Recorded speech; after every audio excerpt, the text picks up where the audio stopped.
Conquer community, what's up? Coach Ryan here, bringing you guys this week's Tech Tuesday. So today we're going to talk about proper setup of a rucksack. So there's 3 points I want to touch on. So when you guys grab your bag, the things I want you to look out first, make sure all the seams are double stitched.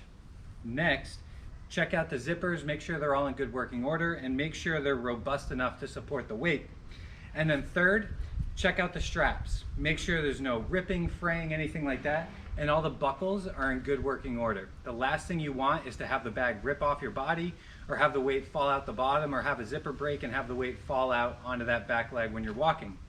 Right?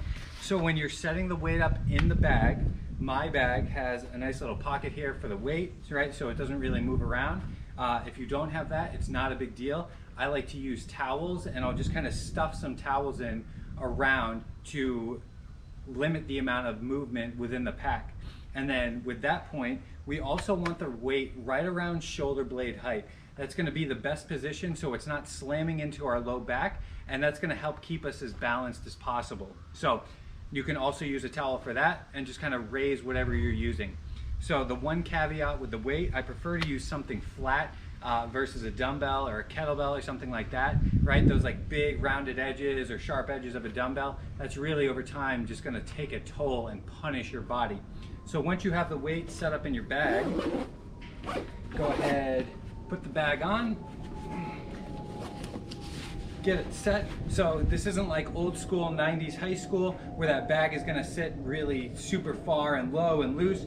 You wanna grab the tightening straps, you're gonna hike the bag up, pull, and make sure this is sitting nice and high, right? We spent all that time making sure the weight was adjusted in the bag. Make sure it's sitting up nice and high, right around that mid, shoulder blade height.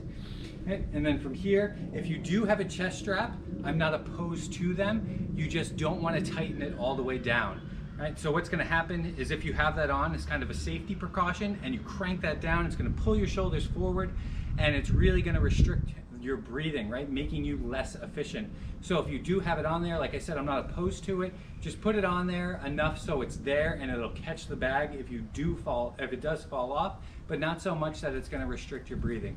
So that's how to properly set up a ruck, guys. Let us know in the comments if you do have any questions.